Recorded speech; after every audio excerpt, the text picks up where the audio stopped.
Welcome back. Let's talk money. I want to talk about what it cost me to get to the point I'm at right now in building these things, which in my mind is not that far, but sort of far. Anyway, that'll make sense to some of you who've watched the whole series. I've got a bunch of notes here, so unfortunately I'm going to have to look at my notes to get through this. Bear with me on that. I want to present to you guys the cost that it cost me, meaning that I'm not going to include the cost of all the stuff that you kind of see that I already had. If you guys are not already building guitars and this is your first go at it, you're going to have some more expenses than I did, but that's just a given, right? If you're going to build a guitar, you're going to have those expenses anyway. You can easily figure out how much a bandsaw and a drill press and those kind of things cost. I want to cover the things that I did that you don't need to do. I'm going to save you guys $500 right now, right off the bat, because let me look at my notes here. I spent $505.59 more than I needed to on things that didn't work and tests that sort of failed and some materials I didn't need. You'll see as we go through it. $505 wasted. Not wasted. I learned a ton. So totally not wasted. Worth every penny. You're going to be surprised at the cost because I know I was. Maybe you aren't. Maybe I'm just the only one that's not real, doesn't live in the real world and thinks everything's, $3. Anyway, I was pretty surprised at the cost. I think you guys probably will be too. A few things that I used in this series that I don't think you need to do or use or worry about. The first big one is a welder. You don't need a welder to build one of these. You really don't. In fact, the only place I could see me maybe using the welder is tacking the sides where they come together at the top where the neck goes in. I could see me still tacking that together with the welder, but beyond that, I don't see a need for the welder. And honestly, you don't even need to tack that together because the solder joints on the top and the sides are so strong that there's no need to tack those together. It really isn't necessary. You could do this without a bead roller. You guys probably remember I bought a bead roller, and that'll come up when we cover the costs. The bead roller is a nice feature. It's a nice touch. It's a super cool tool, and I'm probably going to use it on every one I make. But I think you could do it without a bead roller. I'm going to look at my notes here. What else do you not need? Oh, the spindle sander. I use the spindle sander here and there to just clean up some little metal edges. I used it a little bit on the neck, things like that. You don't need a spindle sander. You could get away without having that thing, no problem. You could probably even do it without a drill press. You could do it with a hand drill. You might be a little tricky when you do the holes for the tuners and the peg head. If you're doing a peg head that's not doesn't have the slots in it and it's just the regular holes for the tuners, that'd be really easy to do without a drill press. Beyond that, it's nice to have a drill press when you do the holes for the dots in the fretboard, but you could do this without a drill press as well. So the StewMac fret slot jig, this thing, I don't remember how much these are on StewMac. They're a bit pricey, but man, they're worth it. They're really good. If you don't have one of these, they're really easy to make. Originally I made one out of wood. I just took 2 blocks of wood, cut them straight. I put a razor blade in between them, glued it all together so the razor blade just stuck up a little bit. I used to just make these things right here where I would I would sticky back a blueprint on here that I had done in CAD that was perfectly scaled. And then I would cut the slots by hand with that thing with the blueprint on there. And then this would be my jig. So it would go on the bottom, my fretboard would go on the top, my razor blade would just index on each one of these, and then I'd cut the slot in the top. You can make these things really cheap. I mean, you just scrap wood. So you don't need to buy the StewMac one. I mean, I use a bandsaw more than probably any other tool in the shop. I use my bandsaw so much. But I built guitars for a while before I even had a bandsaw, and I just used a jigsaw. You could rough out one of these necks with a jigsaw if you don't have a bandsaw. I think I used the joiner on this one too for something. Yeah, I used my joiner to clean up some of the faces on the neck and get them all smooth and perfect. You don't need a joiner to do anything I did. So some of those big tools, if you don't have them, don't let that stop you. Just have at it. Just start, and you'll figure out what you can do with hard work and what you decide you need to open your wallet up for, because, man, that's just too much hard work. So you'll get there.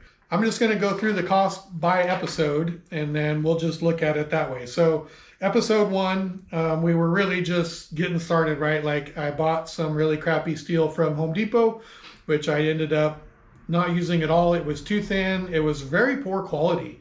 The stuff I got from the sheet metal store was such better quality steel than the stuff I got from Home Depot. I was really surprised by that. Maybe I shouldn't have been. And it was just too thin to really make the guitar that I wanted it to be, which is a lot of the reasons why I scrapped the first one I was working on in episode 4 or 5 or wherever we scrapped that one. It was that steel on the top of that one from Home Depot. It just didn't cut it. But I spent $155 on the steel and the grinding bits and some of the stuff I bought in the episode 1 video. In fact, it's in that little clip where I was standing in Home Depot, which was the cheesiest part of this whole series. I wish that clip wasn't in there because it's just dumb.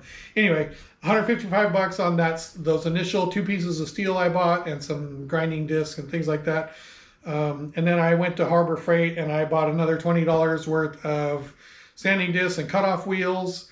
I also had to buy an angle grinder at Home Depot in the middle of that episode.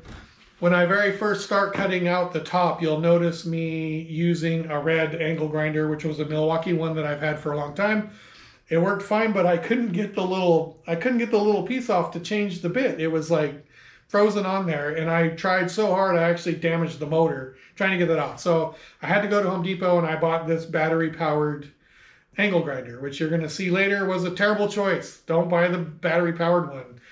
I lost so many work hours due to this battery overheating and it just not working. So this thing was another $95 that I spent. I already had a battery. Total for episode 1 was $271.90. $155.71 of that I didn't need to spend. It was that steel and those grinding bits from Home Depot. Didn't need any of that. What I should have spent on episode 1 was $116.19. Instead, I spent $271.90. So there you go. I've already saved you $155.71. Episode 2, episode 2 was a lot of that neck glue up, I think. And so that was all about buying that walnut and the maple. So the walnut, I spent $191.11 on the walnut and the maple that makes up that neck. But here's the kicker. I bought enough of that to do 2 necks, and so I only made 1 neck. So really you could have that. This is the second board that I had bought, which is enough to make another neck. So this is ready to go for build number 2. So you can half that $191.11, leaving you at $95.55. So there you go. Okay, episode 3, we were working on, what were we working on episode 3? I think I was learning how to solder, trying to get that stuff figured out. I spent $327.77 on episode 3. Of what I spent, $62.12 I didn't need to spend. So I bought a couple of pieces of 18 gauge steel plate, just small, like 12 by 12 from Ace Hardware. And I used one of them for making the ring that goes in the bottom of the sound well on the very first body, which we ended up not using anyway. But I cut that thing up to make that ring. Didn't need to do that. What I did need out of this episode, I bought a whole bunch of solder and flux. And I bought a metal cutting saw blade, which I think is hanging up there. I didn't end up using that. I also bought that Weller soldering iron. You guys probably remember this thing. I had attempted to solder just some test pieces together with a lower watt soldering iron and realized, oh, this is actually sort of working and it's kind of strong. I just need more heat. And I thought this was the answer, so I went for this thing. Don't bother. This isn't the answer. It would work. You could do it. Not the answer, though. So that was $43 I didn't need to spend right there. So I bought the little Benzomatic mini torch from Home Depot. This thing works. Like, it got the job done. It's slow. It burns a ton of fuel. It's slow and it burns a ton of fuel, and it worked. I don't want to use this anymore on number 2. So you're going to see here in a minute, I've upgraded this concept for build number 2, and we'll get to that cost in a minute. Oh, and then there was just a ton of butane gas. Like I said, it burns a lot of fuel, and it only holds just a tiny amount. Like, it doesn't hold very much. So I ended up buying a lot of this butane fuel I bought went to keeping that thing running. And I think the butane fuel was $12. The mini torch was $37. The soldering iron was $43. The solder and the flux and the saw blade. Solder's expensive. The saw blade, all that was $83. And I bought several different types of solder so that I could do a bunch of different testing on what I wanted to use. And that's why it's so expensive. I'll show you my solder collection that I have going over there because of all the testing I did and all the working it out. And I think if you guys remember in one of the episodes, we learned that the acid core solder is really where you want to live. So you can save a bunch of money right there, not buying all these different solders and testing and all that. The other thing you'll probably, I don't know if you noticed in episode 3 or not, but it was the first time I went to the steel, you know, like an actual steel shop where they sell sheet metal. And I bought these right here. I bought strips to do the sides, and I bought some strips to do the sound well, and they're already pre-cut the size that I needed for the width. This is the sound well one. This is the one for the sides. And then I bought enough steel to do, I think, a couple of backs and a couple of tops, because at the time I hadn't gone down the laser cutting route. And I thought I was still going to be doing this with the cutoff wheel or some other form of cutting. And so that was my first trip to the steel shop. So that was $122.73. Sheet metal's not really cheap. I'm using 20 gauge here. And honestly, after all said and done with that first one, I'm really happy with 20 gauge. I was waffling between 18, 20, and 22. I felt like 22 might just be a little too light, and I thought 18 a little too heavy. Like, I was worried about the overall weight of the guitar with 18 gauge. I'm really happy with the 20. I think that was the right choice. In fact, I'm so happy with that, I don't even want to test 22 or 18 because I feel like 20 was the right answer there. I got lucky. I'm just going to chalk that up to luck. I got lucky on the 20 gauge.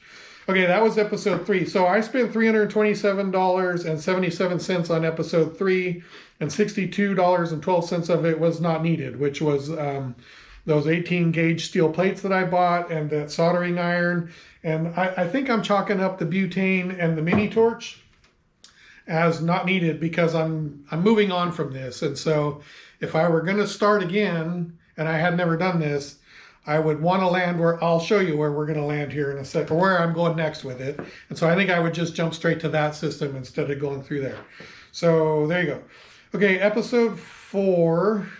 So in episode 4 was when I actually spent the money to buy the cone that goes in there. I bought the replogle. I don't know how you say it. I bought the cone from Amazon. That was $60. I bought the brass cover somewhere around episode 4. I didn't end up using the brass one because the body, you know, anyway, you saw how that goes. So I didn't need that, but I do want to use this one. I think build number 3, I'm going to do a brass one because I really want to test brass and I want to know how brass sounds compared to the steel. So I'll probably use the same techniques and just compare the steel and the brass because I want to know. Episode 4 was also about the time where I decided, man, getting these parts laser cut would really be ideal. So that's when I ordered the laser cut tops and backs, and I got a couple more strips of sides and soundwell strips along with those laser cut parts. I got some rings for the soundwell, which I don't end up needing because we're going to do that different with the bead roller. You'll see that coming up here shortly. I bought enough laser cut parts for 2 builds. So 2 tops, 2 backs, 2 sides, 2 soundwells. Yeah, that's all I got from, and 2 of those rings, which I don't need. That total was $366.71. So if you're just building one, half of that would be your laser cut top. That's actually pretty darn affordable. You know what? I want to back up a little bit on that. Because they charge you per the sheet and per how much cutting you do, the more of a sheet of steel you use, the cheaper the cutting is. Anyway, the more that you use up a sheet of steel, the more economic it is. So there's probably a term for that I don't know, some financial term for that I don't know. So I spent $366.71 on the laser cut parts for 2 bodies. I thought that's pretty darn reasonable. Honestly, I mean, at let's just say 2/3 that cost for a single one. I mean, that's pretty reasonable. You know, maybe $250 probably.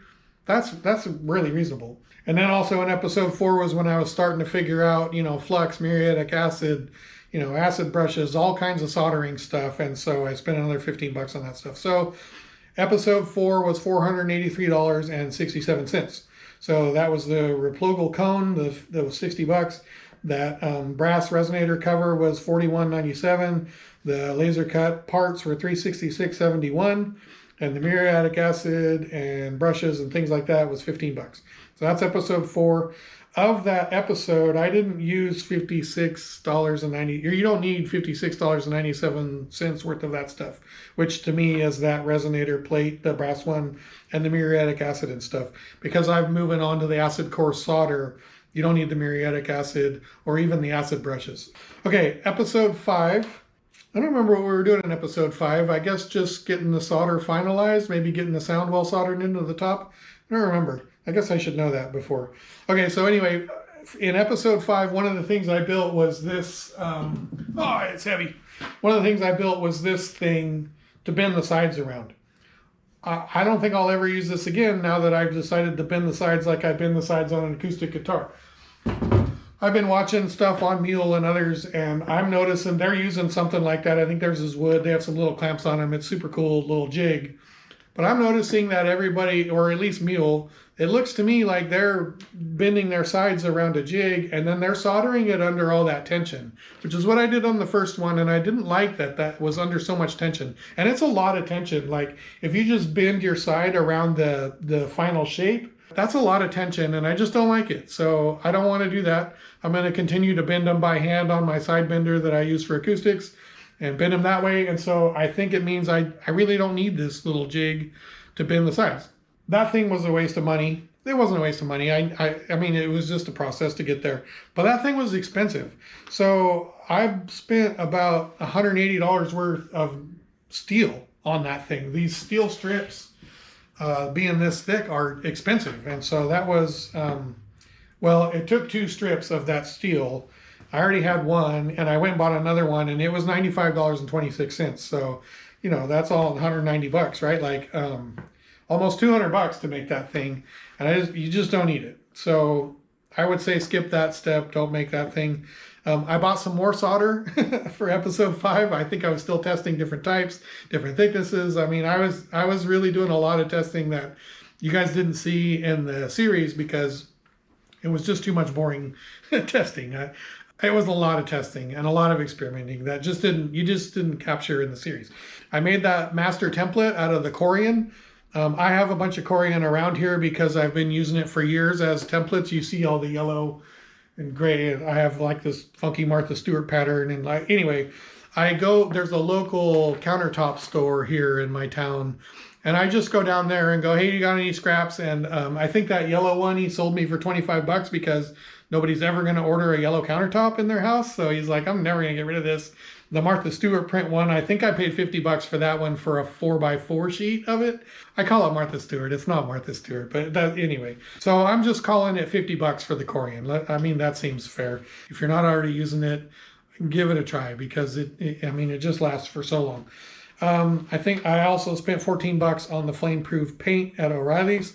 So episode 5, total I spent for episode 5, $187.24.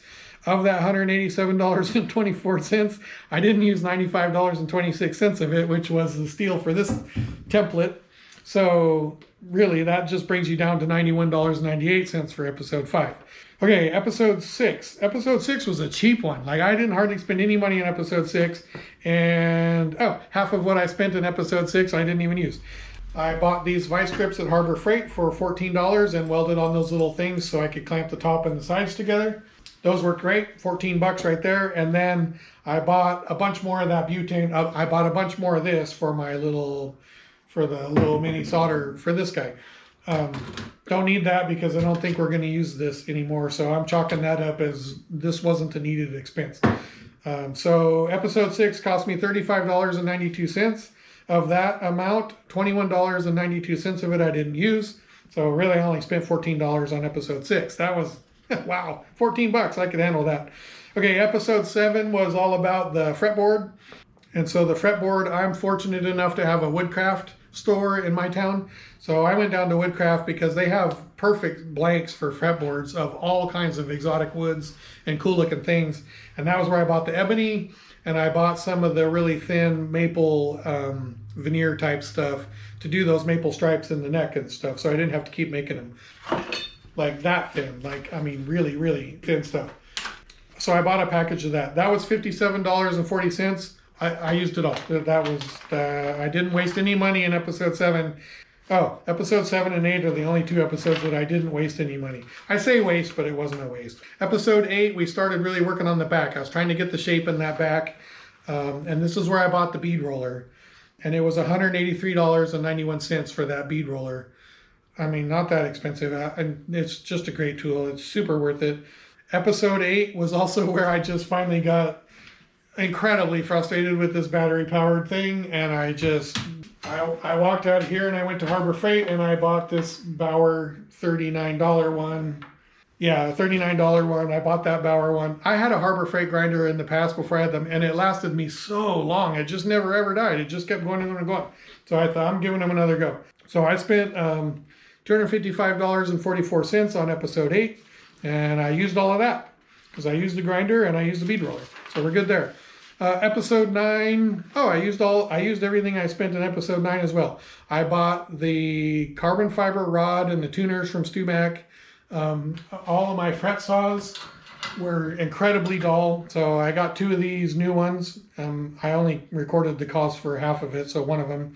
All my scrapers and burnishers and stuff were just worn out, and they didn't have sharp edges on them anymore, and they're hard to sharpen for me, and it's easier and cheaper and quicker to just buy new ones. So got a new set of scrapers. It's like a 6 or 7 piece, something, different shapes, all that. And so I bought those, and that's it. So the carbon fiber rod, the tuners, the fret saw, and the scrapers were $197.18. Most of that was the tuners, and those were cheap tuners. Those tuners that go in the peg heads with the slots, those things are big dollars. And so those were some of the cheapest ones, and it turned out I really liked them for this build anyway, so I didn't mind that they were the cheapest ones.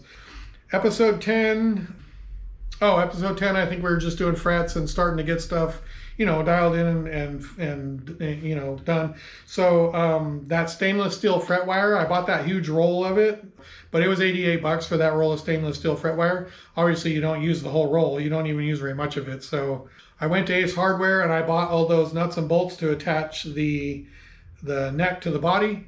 And I didn't know how I wanted to do it yet, so I bought a bunch of different options. Just stood there looking at nuts and bolts forever going, yes, no, maybe. And finally loaded up a bag full of a whole bunch of stuff.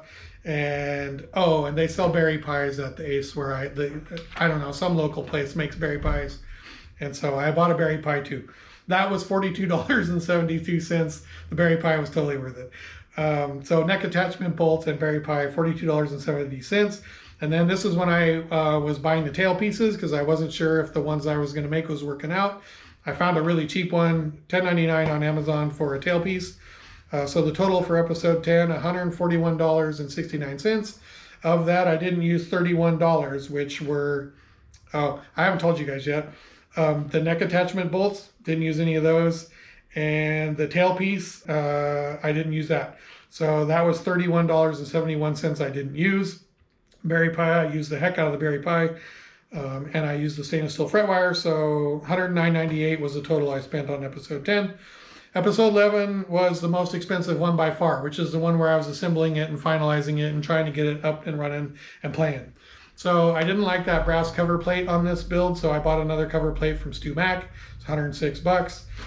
Strings, the little maple biscuit, the bone, the trans tint that goes in the lacquer. I threw in $10 for the biscuit bridge because I have a big thick board of that hard rock hard maple that I just cut a chunk off of to make that biscuit. I don't really know. $10 is just what I put. I don't have any idea how much that maple cost me or how much of it I used. $10. That's what we're calling that. And then the bone that I have a whole slew of bone for nuts and saddles and things like that. I just pulled that right out of my stash. Maybe another $10 for bone. So that that's in the cost that you see there as well. That lacquer, I think I bought that lacquer from LMI, the Balin's lacquer. If you guys don't know LMI, Luthier's Mercantile Inc. or International or Inc. probably. Check out LMI. They're another very similar to StewMac. Great resource. A lot of cool stuff. Some things are cheaper. I think I got the lacquer from there. That trans tint, if you guys didn't know, that trans tint's like $30 a bottle for just a small bottle. They're $30 a color. I have a whole cabinet full of those colors, and man, that stuff adds up. Anyway, if you don't use if you don't need any color on your neck build, then you don't need to spend that $30 on the trans tint. Sandpaper, I'm chalking $150 up to sandpaper. I mean, I didn't use that $150 worth of sandpaper, but I definitely used a lot of sandpaper. Anyway, I probably spent $150 on sandpaper before I started this build. I just restocked. I was kind of running out of some of the grits anyway, so I had to restock, so I just restocked. That little face shield I bought because I was tired of doing the safety squints, when you safety squint and you grind. So I was tired of that, so I bought the face shield. I think my wife bought me a X-Acto precision knife set that I ended up using on the build a bunch. And I bought a bunch of rubbing compound and some wet sandpaper and things like that. That total was $649.19. That was an expensive endeavor. It looks like about $250 of that $649 are tools that I just bought, which I haven't shown you yet, but I'm going to. So you'll see those. And the reason I included them in this cost is because knowing what I know now, if I was going to build one for my first time, I would want this $250 worth of tools that I just bought, because it's going to help me make a way better product and be really nice. Okay, what's the grand total there? $2,798.51 is what I spent. $505.59 of that, I didn't need to spend that. I mean, I did need to spend that because I had to test and I had to learn. You don't need to spend that. Save that $505.59. So that total after the $505 that you don't need, $2,292.92. Oh, that's cool. Bunch of 92s. There are 92 guitars. That's the total for what it cost me to get this first one up and running and playing. Yeah, there you have it. I'm going to take this camera off the stand and walk around and just talk about that $250 worth of tools that I just bought that I want to use for the second build, and that if you're building one, you should use them for your first build because they're going to be great. First thing is my new little torch. So I'm stepping up my game on the torch. I bought this. Somebody in the comments actually recommended this, and I liked I was like, yeah, that looks good. It's got a bit more, flame to it. It's a little bit hotter. I could run MAP gas in this, which maybe I'll decide MAP is better because it really gets even hotter quicker. Or you can run the propane in it. It comes with a little stand. Comes with a little stand that I just broke. The stand holds your torch, holds the propane, little hose. I think this looks pretty slick. If I was going to start one right now, this is where I'd start. I would just go straight to this. This thing's $75. That's awesome. I bought a whole pound of acid core solder. Solder's expensive. I think I already said that. I think I paid $30 for a pound. Oh, I better check. Yeah, I paid $33 for this pound of acid core solder, and it's the 1/8 inch, thickness, which maybe is a little thick, but the one size down from the 1/8 inch is just too thin. So I think you got to go with the 1/8 inch because the other stuff's too thin. This is what you're going to need. This is what I think you need. Anyway, $33 for a pound of the acid core solder. It's not really that cheap, $33 a pound. So $60 bought me a 1-inch bead roll die. The Nationals have a very heavy curve on the edges of the back, and I like it. I think it's cool. So I bought these dies for my bead roller that are 1-inch dies. This is my next test, is to see how these come out with the 1-inch curve in there. I think they're going to be really cool on the bead roller. I like that little edge I have on the back of my first one. It looks really cool. It's super functional. It works great. It does everything I was hoping. But I really like that big curve on the back of the Nationals, so here you go. I bought those. The other thing that I just bought was, if you remember, my friend Bob loaned me that hammer and dolly set, and that thing was invaluable. Like, I didn't realize how much of a difference a hammer and dolly set makes over it's just so much better than any hammer you already have and trying to make your own little wood dollies or whatever. That's what I was trying to do. I would use little pieces of wood as a dolly, and I was using a crappy hammer that wasn't made for it. Just go straight to the hammer and dolly set. If you don't have one, just get one. I think you can get them for as cheap as $40 at like the auto parts stores. I think I saw a $40 set. Actually, I think that set that Bob loaned me is probably a $40 set. And it worked great. That was everything you needed. I went for a little bit higher quality set because I knew I was going to use them a lot. I think that's going to be money well spent for this build number 2. So those are the 4 things that I just bought for build number 2, which was the torch, the acid solder, the bead roll dies, and the hammer dolly set. Man, it's tough getting old. So the hammer and dolly set was $99, but like I said, I kind of spent a little bit more on those because I know I'm going to want a nice one, and I saw how valuable they were with that $40 set that my friend loaned me. They're just super valuable on something like this. So I went $100, come on. The bead roller dies, $60. The new torch was $75, and the acid core solder was $33. So there you go. That's what I spent on tools for build number 2. Okay, that took a lot longer than I thought it was going to take to give you guys that breakdown on the cost, but there was a lot of valuable information in that breakdown for anybody who wants to try and build one of these. If you're not trying to build one of these, hopefully you were smart enough to just skip to the end and see the total and have that shock and awe that I had over the total. Okay, that's it. Get started on yours. If you need any help or want any info, my contact info is on my YouTube about page, I guess it is. And you can hit me with an email anytime. It's been super fun. We're going to get back to work on finishing the last little bit of details on this one. And then we're going to do another video sort of like this, but hopefully not as long, where I just talk about some of the issues I had with this one and a few things that you want to avoid, some pitfalls, some things that went good. Anyway, you get the idea. So we're going to do that next, and then boom, we're going right into build number 2. We're going to put to use some of the knowledge we've gained in this cool community we've built here with all you guys that are interested in resonators and have ideas and thoughts and experience. So we're going to start putting all that information into build number 2 and some new techniques, and it's going to be awesome. I hope you guys join me for that. If you don't mind, hit that subscribe button. I hear it helps me. Hit that for me, please. All right. Thank you guys. Appreciate it. See ya.